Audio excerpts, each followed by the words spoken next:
pretty dog. What's his name? JB. As in James Bond? No. Shoot the dog. Hey, welcome back to another episode. Welcome back to the Mediocre Movie Majors podcast. That's the official title, but Yeah. I like to call it The Cast. The cast, if you will. Yeah, I'm chill and laid back. Mm-hmm. I'm not actually really fun to have at social events. Okay, we've got a lot to talk about. We got a lot to talk about. This because- might end up being 2 episodes. Yeah, I just this want to might say be that. a I want to to date be that. continued Yeah. kind of episode. Although we might end up, we'll just see how it goes. So We are just gonna take it from the beginning because we've got lots of films to talk about this week. Absolutely. We're super excited to talk about them with you guys. we're on to Kingsman: Secret Service. This is such a fun movie. Yeah. I forgot how fun this movie was. I was scared it wouldn't age well because they made so many sequels to these movies, and they're just never good. They're really not good. This one, though, pretty fun. I wanted to watch this specifically because I wanted to watch the second one with Elton John in it. Turns out it's not but streaming. So we basically watched this for nothing. But it was actually a very fun watch, and I really enjoyed it. Yeah, I really like the ending specifically. I think that's like the best way to end it. It's just so fun. The fight scenes are really well choreographed. There's a really good one-take action scene in a church that's really, really dope. Yeah, And, that definitely is one of the scenes that like Is memorable. is memorable from this movie. There's a lot of like random stuff that happens in this movie that's less memorable For sure. to for me, sure. especially because we watched this a little bit ago. But I feel like all the performances are really stand out. Like Taron Egerton is great in this. Yeah. Honestly, it's a really good performance. It's a damn shame that the second one's not streaming because honestly, I think the second one might be better than this one. Not in an objective sense because like it's obviously a worse film. Oh. But better as in just Campier? like, yeah, like the fact that it's worse made and the VFX looks shittier and the script's worse. Like I think that adds to the Kingsman experience It's because this is funny. almost like too well made. Like I'm almost like, oh, this is a cool action movie. Yeah.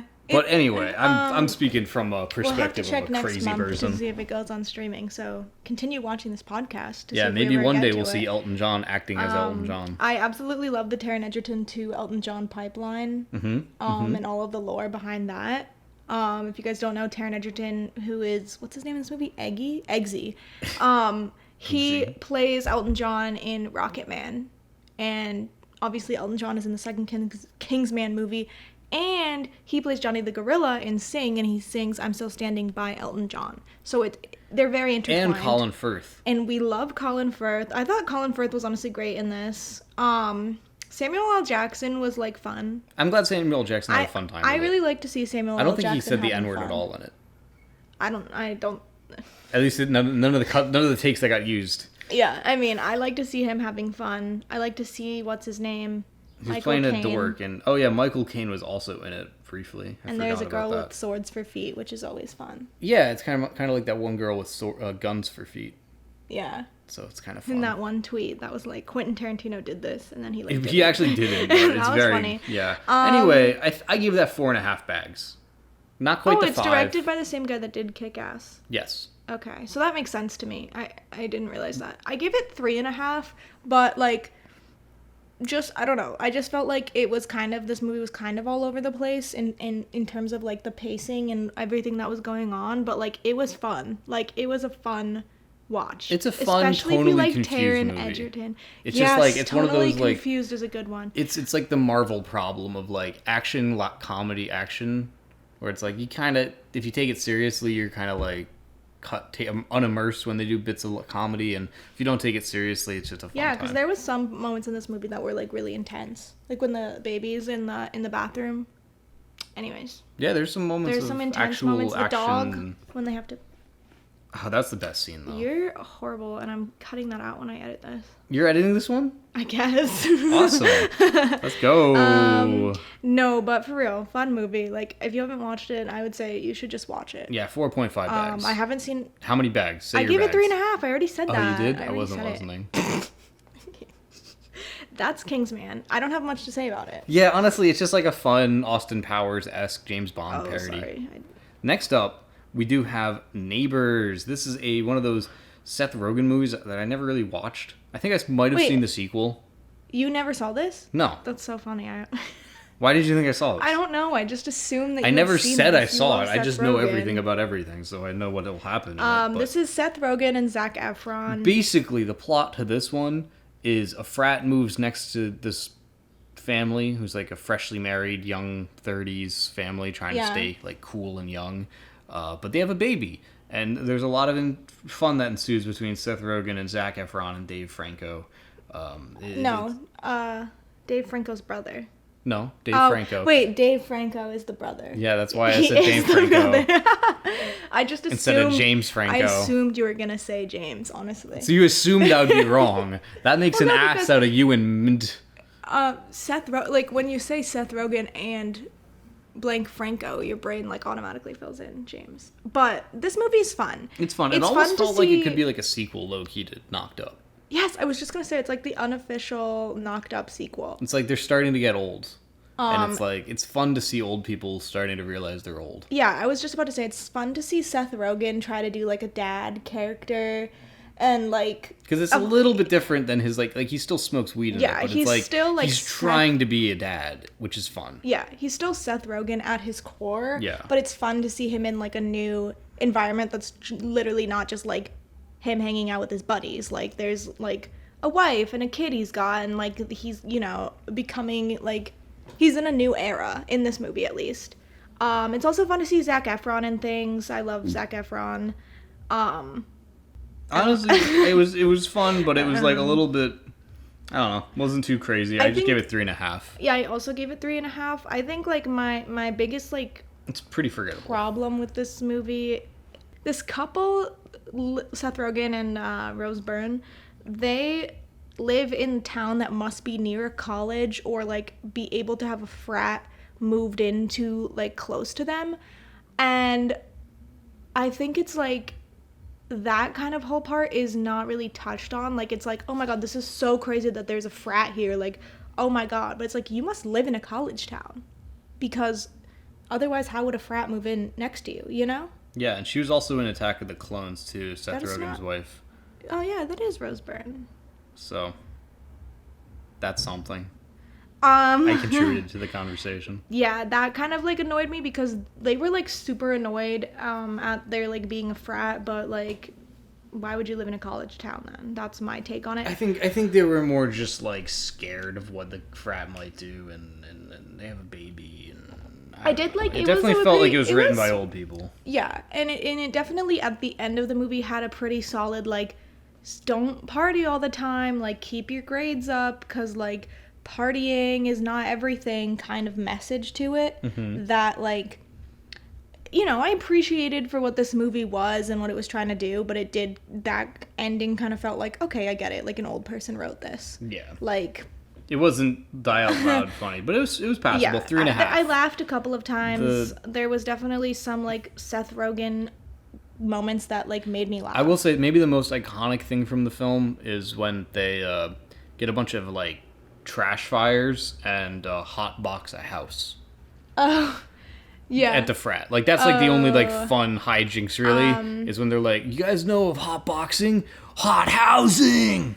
I was gonna say when they took all the airbags out of the car and Seth Rogen goes like flying into Oh yeah, the there's thing. some fun pranks too. That's Yeah, true. it's a fun little like back and forth between like this older couple and like a frat. Yes. It's like So fun. how many If bags? I rated it for 3.5. 3.5.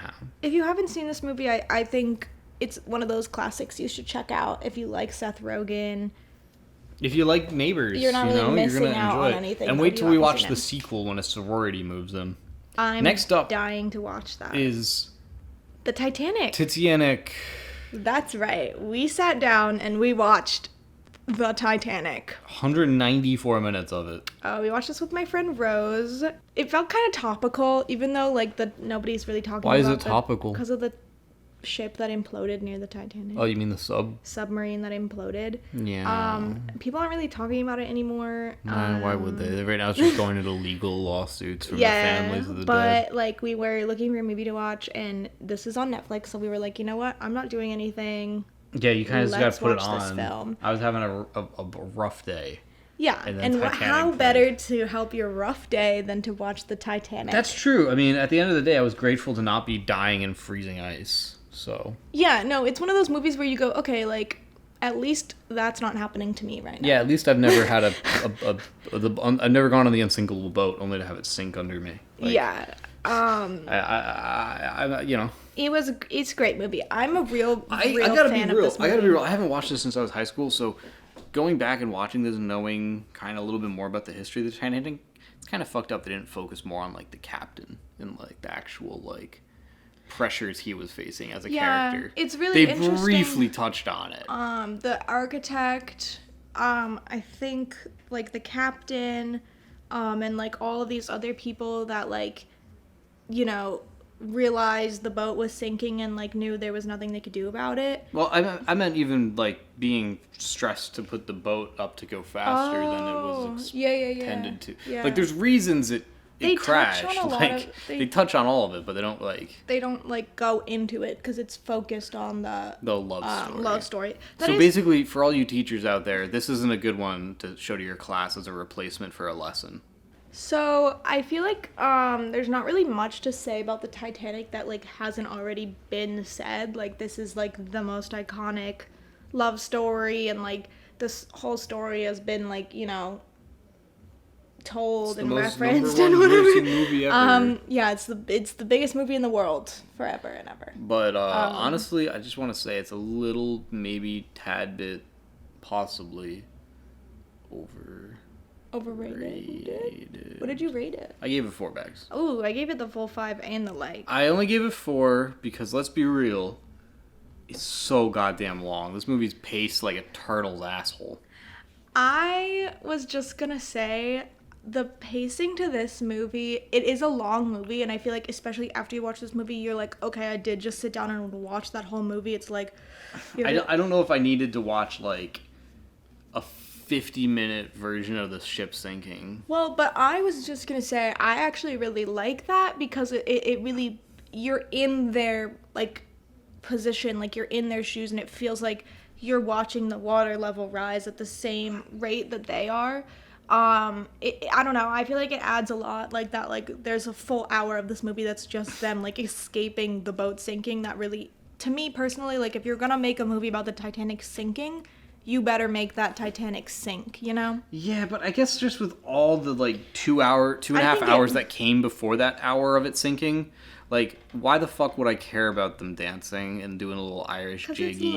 Why would I care about them sneaking about the fucking the cargo deck and having some senks in a car?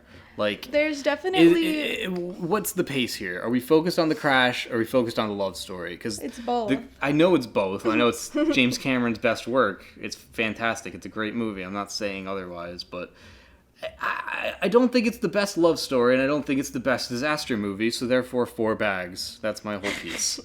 I think this movie's beautiful, but I do get what you're saying. I think if anything, the beginning could have been tightened up, because it takes it like a little bit of time to like get going into the story. Yeah, and just there's so many characters that are so and superfluous. They introduce like, and I think a lot of it is like obviously the like Titanic was did a he real really thing. need to have the Italian friend? Yeah, like what's the point of that? They introduce a couple of characters that you just like really like anyway don't really the key care thing about, but I do feel like that helps you, because it's like once you see the boat sinking, you're like, okay, these people are dying, like all of these characters that we like barely came to know, that they're trying to get us, you know, invested in. Like, see, they're that's all why dying. that's why I like the animated version better. The Titanic 2, The Legend Continues. It's actually really Which is good. a real movie, It's a apparently. real movie. It's on my list now because we watched this. So tune back Maybe in we'll for check that. it out. I'm sure we will. It's the same plot, but there's a rapping dog and yeah. Anyway. Yeah, anyways, we 4 bags. liked this movie a lot, and 4 it's bags. a classic. There's not much to say. 4 bags. Next. Let's talk about some classic cinema. Oh my This god. is Rush Hour, directed by Brett Ratner. Oh, what else has he done? Rush Hour 2. The Family Man. Oh, he directed that? Yeah. Oh my god. This is we the love same Rush guy. Hour and the I thought Family Rush Man. Hour was like better than The Family Man. This Family Man is a popcorn is a classic. It's a Christmas classic. Jackie Chan, Chris Tucker, buddy cop, unlikely pair, crossed worlds, the bridge between America and China that we so desperately need right now. 1998's Rush Hour is really just a fun movie. It was really fun. I've never seen this before. And Jackie Chan does all his own stunts.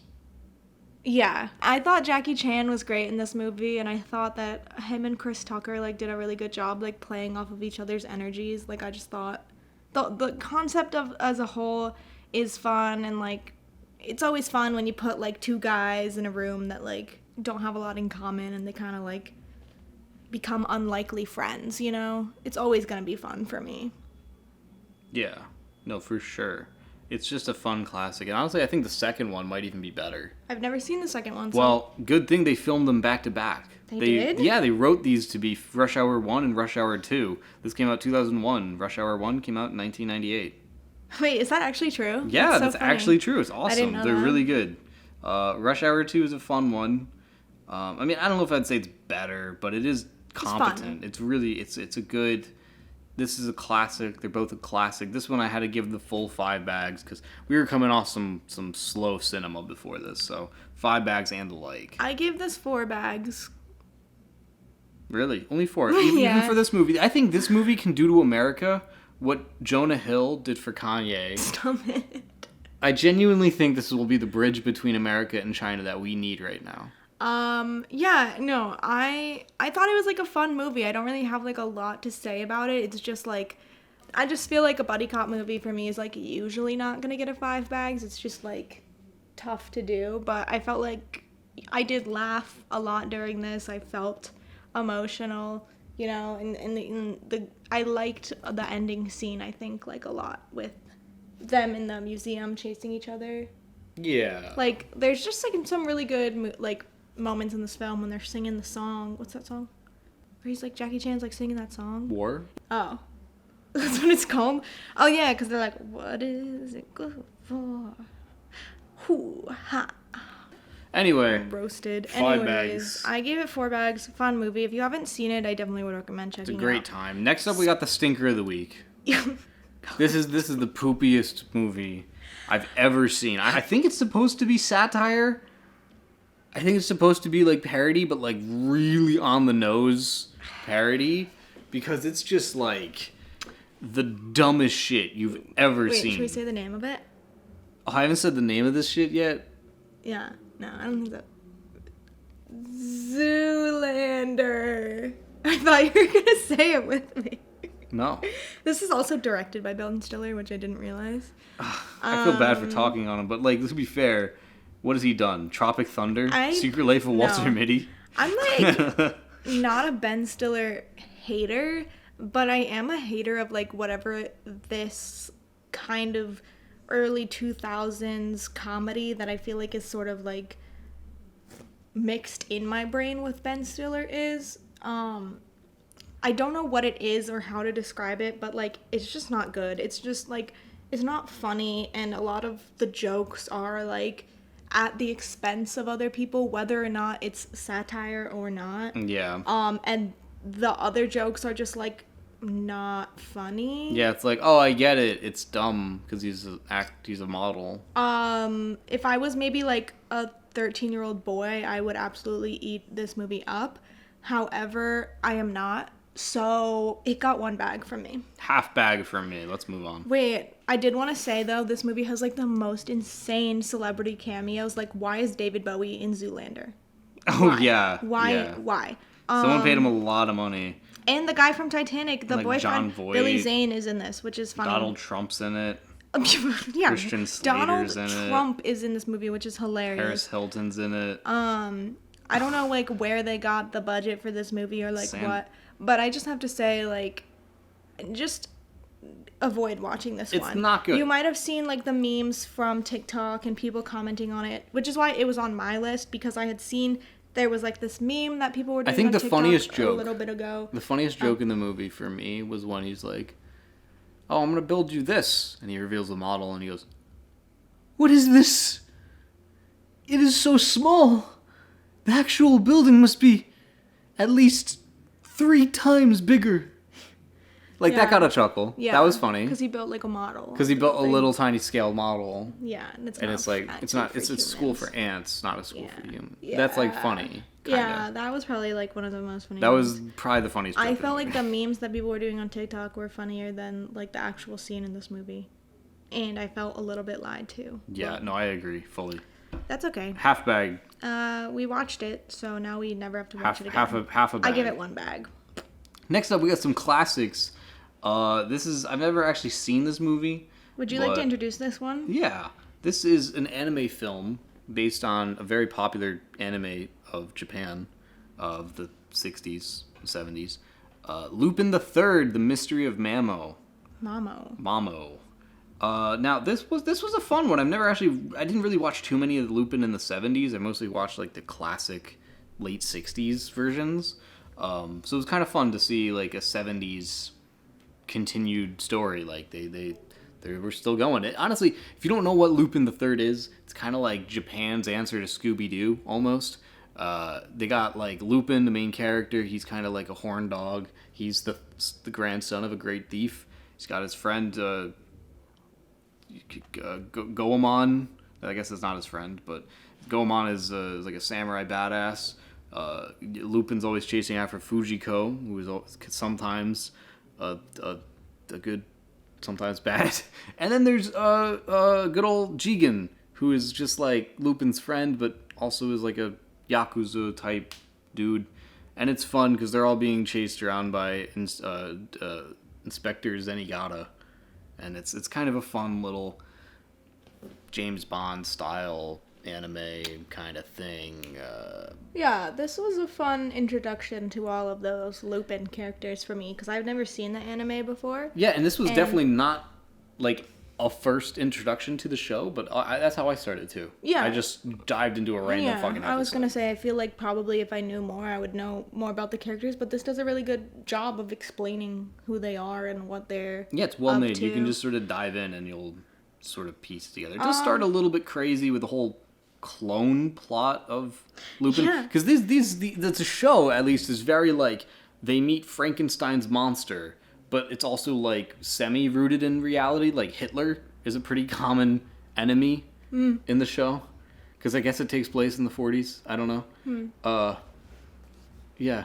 No, it was interesting. I think the thing that for me was like hard was like the plot was like a little bit hard to follow, and it kept having like these Well, the plot was insane. They always twists are. and Yeah, you can't. But I was guess gonna it. say I'm assuming that has to do more with like the actual anime and like how it's supposed to be like laid out. I don't know. Yeah, I think it's just in Japan a little bit crazier over there. Yeah. wasn't very Basically, predictable. like there is a main bad guy, Mamo, and he like at one point, probably halfway through the movie, spoiler alert, he dies. But spoiler alert, that was actually a clone of him, and then that exact thing happens like 2 or 3 more times. Yeah, he's very. It's like- the main villain. The cool thing about this one is I think it plays on that idea of like fantasy versus reality of like Yeah.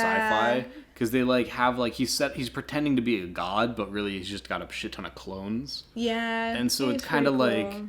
it's fun to see the sci-fi behind Yeah. the fantasy. It Like is that's a really good thing cool. that this series does really well. Anyway, I I thought it give was a it, fun movie. 4 bags. I give it 3 bags just because I felt like the pacing was a little bit off for me personally. Like, it felt like it could be done in a more concise way or something different. I don't have like much to say either way on it, but like it was just a fun time. I think if you like anime movies like this, you'll like it. Yeah, especially if you like jazz in anime. Mm. That's a big factor for me. 2 things have to be in anime for me to like it. Jazz and cigarettes. Guns are nice, but I can appreciate stuff without violence. All right. So anyway, next up... What did you say what you gave it? Oh, I gave it 4 bags okay. because Sorry, it's just a that's classic. It's very Cowboy Bebop coded, Hmm. but without that annoying little girl. God, I hate that character. Anywho's, next up was a potential nominee for Stinker of the Week, but... Would you like to introduce the reason why we watched this? Yeah, so this actually was filmed in my hometown from where I was born. Well, parts of it were filmed there, at least. And so I kind of remember when they were filming this movie-ish. Not really, I guess not, because it came out 2002. Would have been before me. But I remember hearing about this movie. And so this film, Mr. Deeds, stars Adam Sandler and Winona Ryder, who you might know from sharing a last name with my first name, because my name is Ryder. And so my mom actually met her and said, "Oh, my son's name is Ryder." And so she wrote a little sign thing saying, "Hey, cool name, Ryder. Winona Ryder." From the set of Mr. Deeds. From this set of Mr. Deeds. So there we go. So we had to watch it, obviously, to honor Ryder's name. Basically, and let's be real here. This film is bad. Wait, why did you rate it so high? Well, because I've never fallen asleep faster, so I actually got a really good sleep. Like, it actually kind of is great, like, to fall asleep to. This would be a highly recommended film. I fell asleep immediately, and it was really... I actually watched this whole movie, unlike some people. What's the plot? So basically, you've got Adam Sandler. He is the titular Mr. Deeds. And he inherits, like, a bunch of money. But it's sort of, like, through this, like, one of his relatives died and, like, left a bunch of money. But, like, these other guys are trying to, like, get, like, the stock in his company. And so they're like, we'll give you this money in exchange for this stock.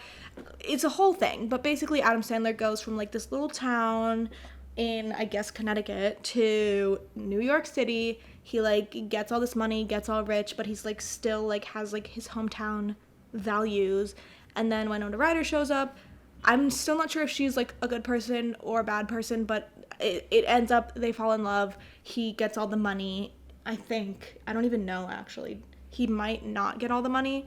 Either way, they fall in love. And, yeah, I mean, more stuff happens that I have completely forgotten about, but that's the movie. 4.5 bags. I gave it 2 bags. It was quite painful to sit through, and not because I actually felt like Adam Sandler and Winona Ryder were doing, like, a fine acting job in this. Neither of them were, like, bringing their whole personalities to their characters, but, like, they were doing what they needed to do to get the job done. But just the story and, like, so slow, yeah, so boring. It was just, like, not an interesting story. I fell asleep when he inherited the money. Yeah, that was, like, the beginning.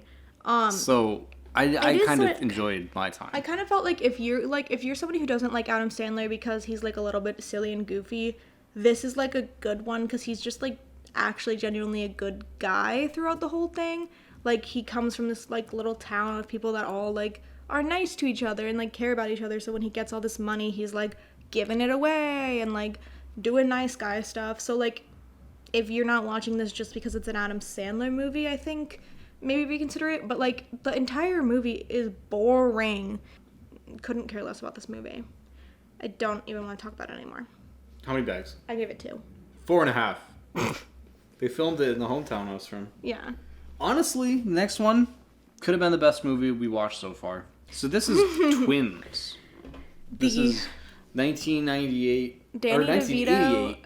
Danny DeVito, Arnold Schwarzenegger, Twins, where they play twins. And if you're like, they don't look like twins. Well, they're not identical, dummy. They're fraternal twins, which means they were just born at the same time. The plot of this movie is that there's a bunch of scientists, and they got, like, 6-7 different, like, superhuman dudes from around the world, and they create a cum cocktail that they put in this lady, and that makes Arnold Schwarzenegger, who then goes and lives on an island.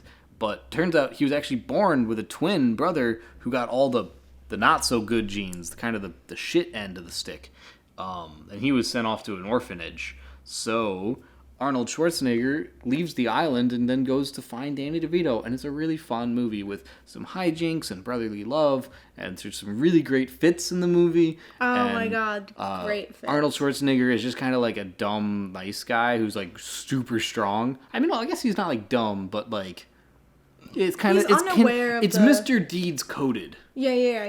Like, he's not dumb, he's just a nice guy. He's unaware of the cruelties of man. Yes. And because of that, he's sort of, like, naive to everything and just wants to be good and help everyone. And most notably help his brother, who then they have to help find their mom.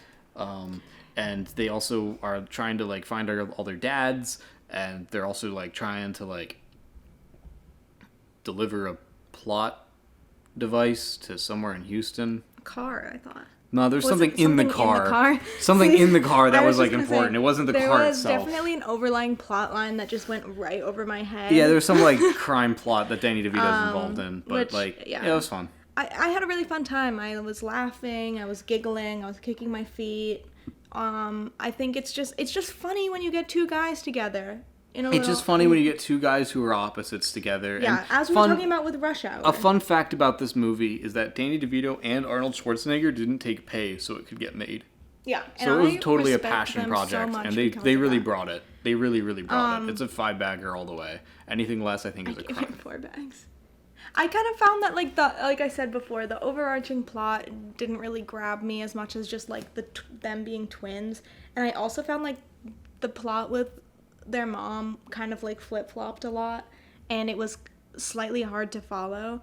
But I really just enjoyed this movie. And I liked the ending a lot. Should I spoil it? No. Okay, well... You're going to have to watch that one if you want to see the ending, because I think that's a good one that we should encourage I actually called the viewers to ending watch. of this, like, a little bit. Next up is actually a new release. This one came out last year. I remember seeing ads for it. Yeah, you probably saw ads for this movie. It's the new David Leitch film. You might know him from Deadpool or Deadpool 2 or Once Upon a Deadpool or Deadpool No Good Deed. So it's this is probably his best movie, right? Yeah, aesthetically, this film feels more like Atomic Blonde than Deadpool, but I would say that this film is very much written to be like Deadpool 2. If you like that style of like laughing and action, then you'll have a good time. It's a very fun, like, oh hey, let's do an action movie on a train. Now, unfortunately, all the train systems in America kind of suck dick, so they had to set it somewhere that's not America, so they chose Japan because Japan is home Japan's to cool, the samurai, Bullet Train, and that's where we get the title Bullet Train. Basically, this movie like takes place almost exclusively on a bullet train, going from somewhere in Japan to Tokyo, or no, from Tokyo to Kyoto, I'm pretty sure, and it's really cool because like it's a very limited space that the movie takes place in, being that it's only on this one train. It does kind of like push those boundaries a little bit, but I find that the moments that they push the boundaries the most are like the weakest parts of this movie. Like it really works in its confined space, and it's just a really fun, like, the fight scenes are really well choreographed. Yeah. And they definitely, the plot is serviceable. There's some really funny moments that I won't spoil them because, like, I think the surprise shock humor of it is the fun part. This movie is definitely, you need to go in blind and not know what's going to happen. The biggest problem I had with this movie was the fact that it's set in Japan and, like, 80 to 90% of the cast is white, if not, or just not Japanese. Yeah. The whole plot revolves around a Russian who takes over the, like, Yakuza crime branch, and it's like Brad Pitt is the main character of this movie. It's just is weird. It's very much giving Tom Hanks in The Last Samurai. It's very much like I would have preferred to have Asian actors be in this movie. Like, I know there's two of them, but even if you look at the poster, the one Japanese guy on the poster is hidden just on the shoulder of Brad Pitt. Bad Bunny is bigger than him. Bad Bunny is barely in the film, and Bad Bunny's only in the film so they can sell tickets, not to service the plot, really, in any way. Like I said, the plot is serviceable. It's no more smarter than, like, Glass Onion or something like that. It's kind of, eh. The plot is it's a little bit foreigner fetish of Japan. Like, it's a little bit of that, like, oh, Japan's so perfect, and they got katanas over there, and even, like, the Yakuza's dudes are, like, Americans. Like, remember at the end when the Russian overlord of the new Yakuza shows up? His goons are, like, fat, chubby American dudes with beards. Like, come on. Yeah, it's a little bit silly in that regard. I don't know if I would say the word silly as more Westerner, because, like, the guy who wrote and directed this, the adapter for the screenplay is a white dude. The original writer is a Japanese filmmaker. Oh, okay, I see. So it's kind of been one of those It's been, like, adapted very into a Western. Americanized Japanese things. Yeah. And that's cool if you like that, but that was probably the biggest thing that bothered me. It's clear Yeah. they just wanted to make an action movie on a train, and there's some fun like multi-perspective plots happening, some sort of Tarantino-esque. Yeah, it's fun, I think, because a lot of the main actors, Brad Pitt, Aaron Taylor Johnson, Brian Tyree Henry, and they all killed Joey it. They all had a King great even job. really killed Had a their fun roles, time. especially like the three main dudes in this movie. Like they really brought a lot to their film, and like you could tell they were having like actual fun with it, and I think that really like helps with the film being enjoyable. But yeah, like the plot, it's when you're sitting down and watching the film, it's pretty engaging, but it doesn't go further than that. Yeah, and also I will say, like, as much as we were praising the small scope fight scenes in the train where they have to like think inside that, they do have the train explode and Yeah. have them just fighting and not the train. Like they go a little bit over the top Yeah, for its as I own said sake, before. in my yeah. Just to Yeah, echo that point. no, for sure. It goes. So I gave it 3 bags.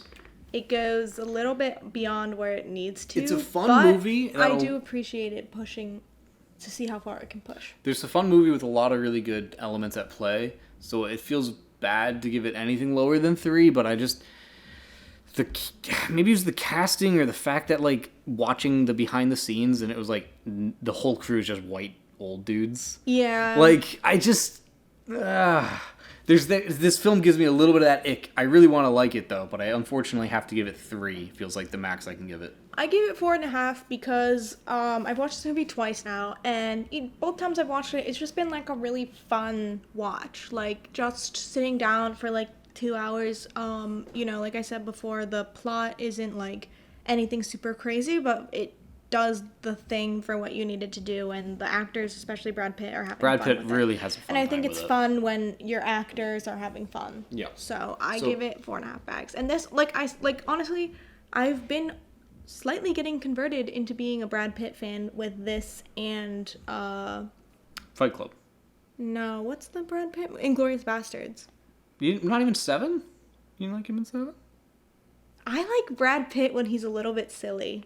I don't Oh, like you're him gonna when he's- love this movie. I then. know. You're really gonna love Once I Upon a Time in I Hollywood. love then. silly Brad Pitt more than I think I like a serious Brad Pitt. Well, unfortunately for you, there's not too many. I know. At least not on the top of his list. Like he was very silly in those. Oh yeah, he was great in Burn After Reading. Yes, you love exactly. you love a silly Brad Pitt. I do love a silly Brad Pitt. So Well, join us see next us week. next week to hear us talk about other movies we watched. Or you can follow our Letterboxd if you want to get an early head start on our opinions and see what we might be Yeah. thinking, or just stay up to date on what we watched. Yeah.